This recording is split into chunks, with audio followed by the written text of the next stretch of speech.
So this panel on millennials and values and behavior is a really great segue to this part of our conference.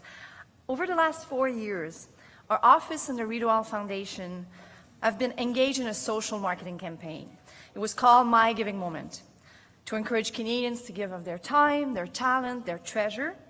And with the support of corporate and media partners, it was the first time ever a Governor General was actively engaged in inspiring a national awareness campaign and have a broad range of partners all come together around it. It was a very innovative idea in 2013 and still is today, I think, and it's due to His Excellency's leadership. La campagne Mes Beaux Moments a débuté en... That campaign started in 2013, and today we're about to close that chapter. Let's have a look at all that was accomplished thanks to our partners during the last 4 years to encourage Canadians to give time, talent, and money. Campaign and a chapter, but we're also opening a new one, I believe. Let me introduce a video that highlights the various phases of the My Giving Moment campaign through the years. I will then ask His Excellency to join me on stage to cross-examine you, I think, sir, you said? And all the work that you have done in the philanthropic and volunteer sector since 2010. Mesdames et messieurs, voici un aperçu de la campagne Mes Beaux Moments. Merci. Here's an overview of our campaign. In 2013, Governor General David Johnston asked the question, how can we encourage Canadians to give back to their communities? You have something, you give it away, and you make someone stay. But what about you? Giving feels good. My Giving Moment was an initiative to get Canadians giving from coast to coast to coast. We started with some familiar faces who dared Canadians to have a giving moment. We launched the My Giving Moment website to help people find a cause to donate time, talent, and treasure, with giving inspiration that showed exactly how good giving feels.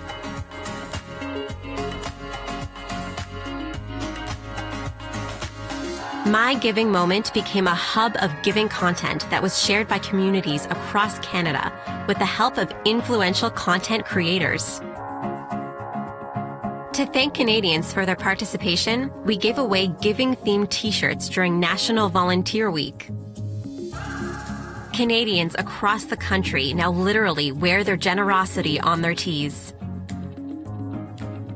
We decided to team up with Vice for one last campaign, going all the way across Canada to share the stories of incredible young Canadians who've dedicated their lives to helping other Canadians. Through all these initiatives, we had hundreds of millions of impressions, driving hundreds of thousands to our social media and web platforms, which in turn generated heartwarming giving moments, all made possible by the generous participation and support of our partners. We're proud to announce that the legacy of My Giving Moment will live on as an initiative of the Giving Behavior Project. We'll be digging deeper into the motivations and barriers of why people give to build a stronger culture of giving. Stay tuned.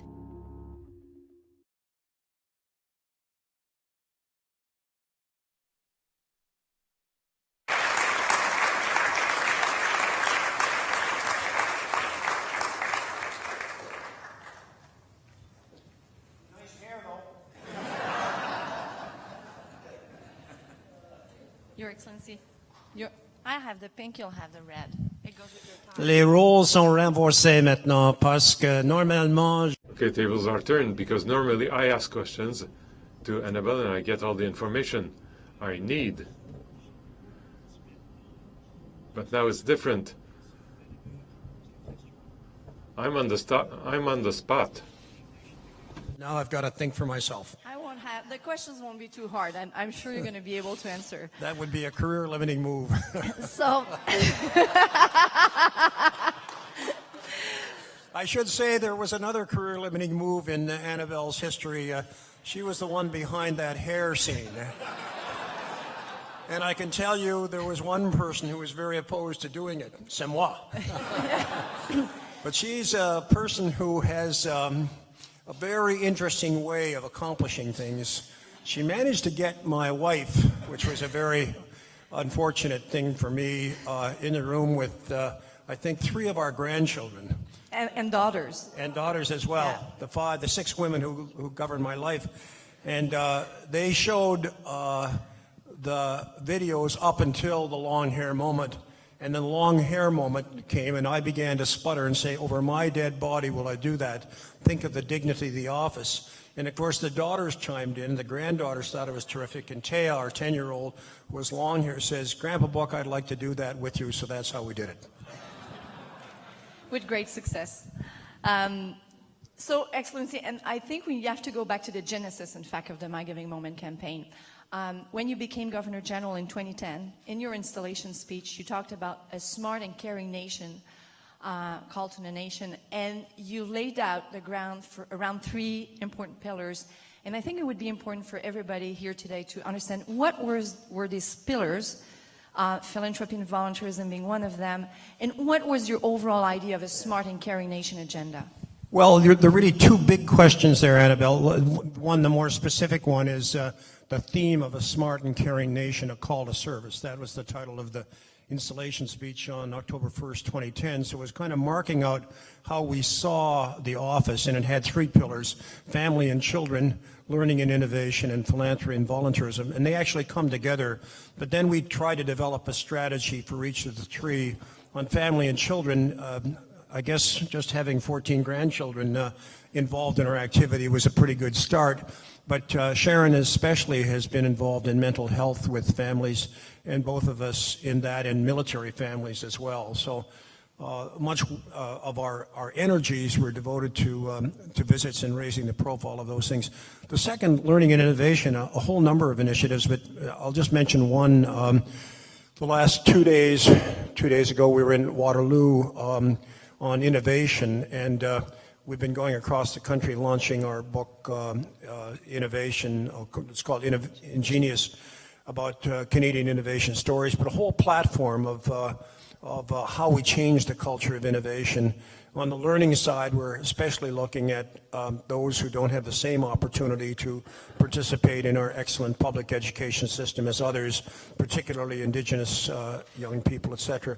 The third, the philanthropy and volunteerism, tied many of these things together, and I'll speak a little bit more about how we went about it mechanically.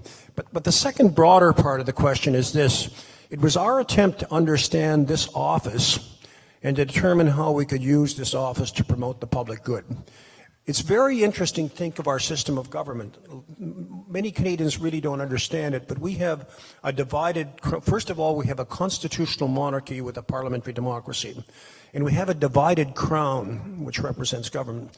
In Bagehot's words, we have the effective crown and we have the dignified crown. The effective crown is our elected representatives, our parliamentary democracy, which tax and spend and put military forces into being and so on and so forth. The dignified crown is represented by the monarchy. And it has to do not with the power in the country or the disposition of goods and services or people, but it has to do with the protection of the Constitution and the reinforcement of the fundamental values that are important to the country. It's a very different concept. And just to test it a little bit,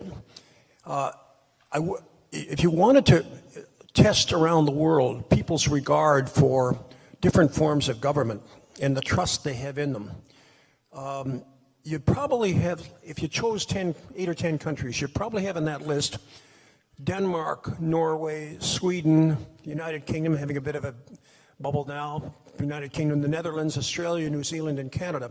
They're all constitutional monarchies, and by and large, they're societies where people are pretty satisfied with the nature of the government and how their societies organized. Not perfect, but reasonably satisfied.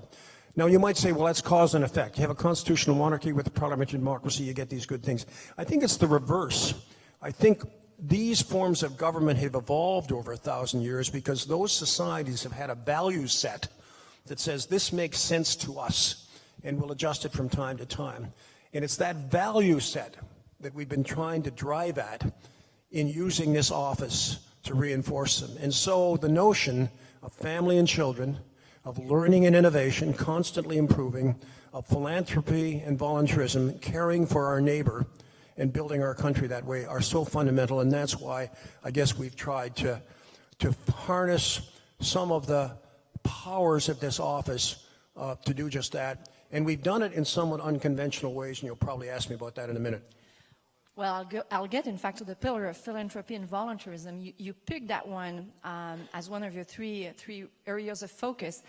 What did you want to accomplish? And what do you think, in fact, what have you seen over the last almost 7 years in the sector, traveling across the country, having, gatherings like we have today at smaller scale, but meeting with the people from the sector? What have you seen, and what did you want to do and accomplish and influence or change? I think to get at the intangibles, which was an expression that was used by Conrad and others early this morning, first of all, to come to understand those fundamental values.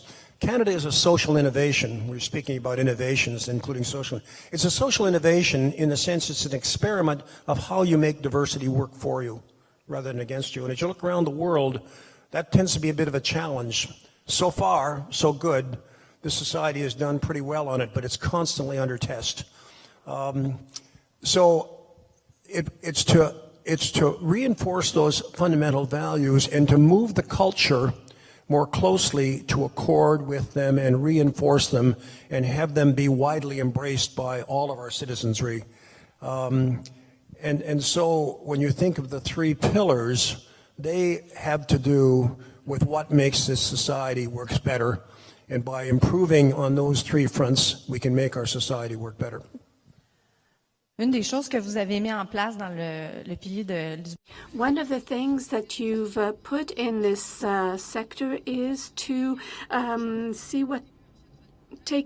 make choices with people who you were choosing to advise you. You had a advisory committee, and you had chairs of different organizations, and you had them come together. You had some of you were part of this committee. This was the beginning of our taking advice. Alors, nous avons un certain nombre de membres de cette committee ici. We have certain members of this committee here. Some committee stand-up roster there, Tim there, Hillary's there, Paula's there, Patrick's there. Marnie's over there.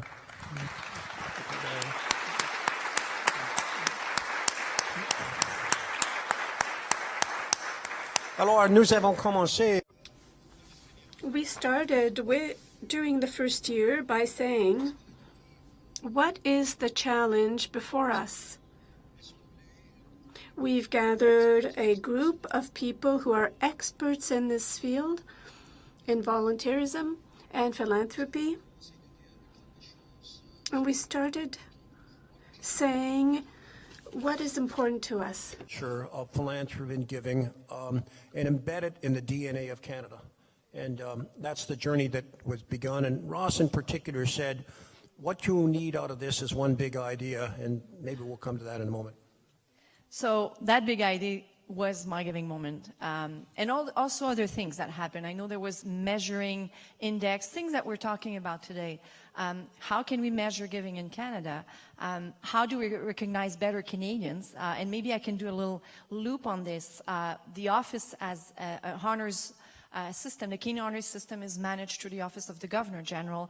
There are various ways to recognize Canadians. We know the Order of Canada. But there's also the Caring Canadian Award that was created by Roméo Leblanc in 1995.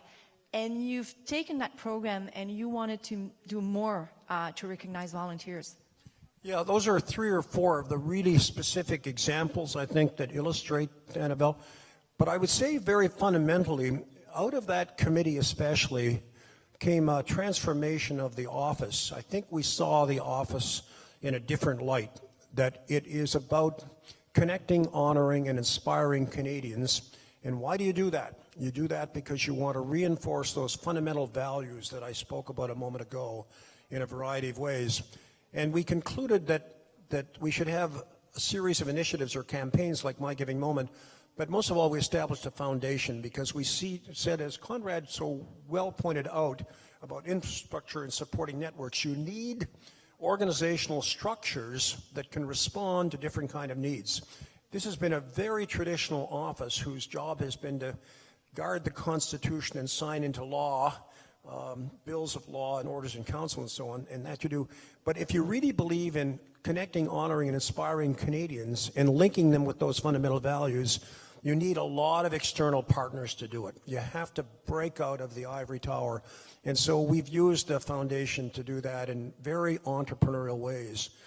I wish that we knew then, 6 years ago, what we knew now about the power of the office, but it has changed in being engaged with Canadians. And this engagement, I think, has helped us to adjust and adapt and to engage and use the office in ways that I think fulfill its fundamental responsibilities, but do so in a somewhat different way than before. And let's just take one of those examples because I love it. And it would only happen because the foundation was in place. Romy LeBlanc, a lovely guy, an Acadian, very modest background, becomes Governor General, and he says, we have a very good honor system. It's the most merit-based honor system in the world, and it's to honor great Canadians that do great things in a variety of ways. But you know, in every community, there are unsung heroes who just day after day do the right things. And the communities are so much healthy when they have a number of these, and they're unhealthy when they don't. So he started the Caring Canadian Award to recognize the people aren't in the newspaper, but for 30 years they've been running a local food bank. And not because they wanted recognition, but pour encourager les autres, to say these But to encourage others. are building blocks in a country. Those individuals who selflessly give of their time, their talent, and their treasure. And so that program went, okay, 30 or 40 awards per year when Romy was here. And then we're all subject to budget cuts in government. It largely disappeared because of budget cuts. And I guess through the work of the Advisory Council, we said that's an important part of Canada, the grassroots level. So we revived that, and we raised $5 million through the foundation to endow in perpetuity that program and to bulletproof it. So budget cuts may come and go, but they won't touch that program. And so this year we will award 1,000 sovereign medals and volunteers, which now call it. But we'll go to 10,000, and we'll go to 20,000 because we'll use partners. And you say, well, don't you debase the currency when you do that much? Well, we have 40,000 communities in this country. I can tell you there's a dozen or 2 dozen or 5 dozen or more people in every community that deserve this kind of recognition. And the reason you do it is because it increases the health of the community. One example of what happened through this more entrepreneurial thinking and the ability to reach out to listen and to reach out to gather partners. So celebrating and honoring those who give, volunteers, was one side of the spectrum, and the other one was really encouraging Canadians to give and find a way that creates this broad awareness across the country. And a campaign like the My Giving Moment campaign became the big idea. That will really close our conversation on stage. Mais cette campagne-là, qu'est-ce que vous croyez qu'on a? What do you think you were able to accomplish thanks to this campaign, thanks to this movement and this campaign and platform? Because as you will agree, this is a platform.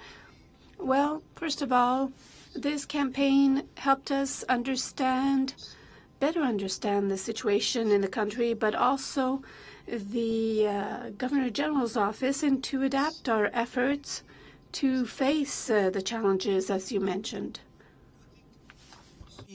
Closing this chapter in the My Giving Moment, I think it was terrific in terms of its social media outreach, and it taught us how to use social media in a much more entrepreneurial way, and that'll last. The second thing is the sequel for us now will be to try to monitor with others the nature of giving across the country, to mark that and to combine the theory and practice, as I mentioned a moment ago in my intervention, so that we're constantly improving and upping our game. So we'll do an effort to monitor how we are evolving with respect to governing, with giving, but we'll do it with 2 other things as well. One is innovation, to try to monitor how the culture of innovation is giving. And the third, Scott, we haven't fully decided on this yet, but we're getting close, are we? Scott runs the foundation. Stand up, Scott, will you? Teresa, would you stand up? Teresa is the lady that provides all the money for it to work. And the third is trust. If we had more time, I'd speak about the importance of trust in a society. It underlies so much and is somewhat being eroded. We've done 3 books that relate to this. One was The Idea of Canada, published a year or so ago, that get at some of these things. The second was the book that just came out called Ingenious on Innovation, and the children's edition will come out in September. The third that we're beginning to think about is a book on trust in Canada, where trust is both a noun and a verb. Noun, what is it, and why is it important? And the verb part is the particularly interesting one. It's how do you practice it? How do you generate it? How do you encourage the leaps of faith that cause trust to occur? And bear in mind Mark Carney's famous statement, trust comes in on foot and goes out in a Ferrari. Think of that now, huh? I mean, there's several points to that metaphor. One is how coming in on foot, it's slow, steady, slogging work over periods of time. Going out in a Ferrari, crumbles pretty fast, goes away pretty fast. But also, the coming in on foot is the painstaking, persistent, unselfish efforts that build something. The Ferrari is something that we think of with conspicuous consumption, which can somehow hurt us very much. So, to come back to your question, having wandered a little bit, Annabelle, what I think we have learned from My Giving Moment and the changing nature of this office is how to engage more smartly, more entrepreneurially with the country in reinforcing those fundamental values, and to try to make the good society better. Thank you, Your Excellency. I think you've been a great inspiration behind a lot of the things that we see, even this conference today, and things to come. I want to thank you, and we'll move now to the next phase. I don't know if, Tim, you're back to manage the time with us. Simplement pour dire que voici le thème. Simply to say that this is the end of the program for this morning. We will now follow His Excellency for lunch, and we will be coming back at 12:40. Yes, it's time for lunch. Thank you.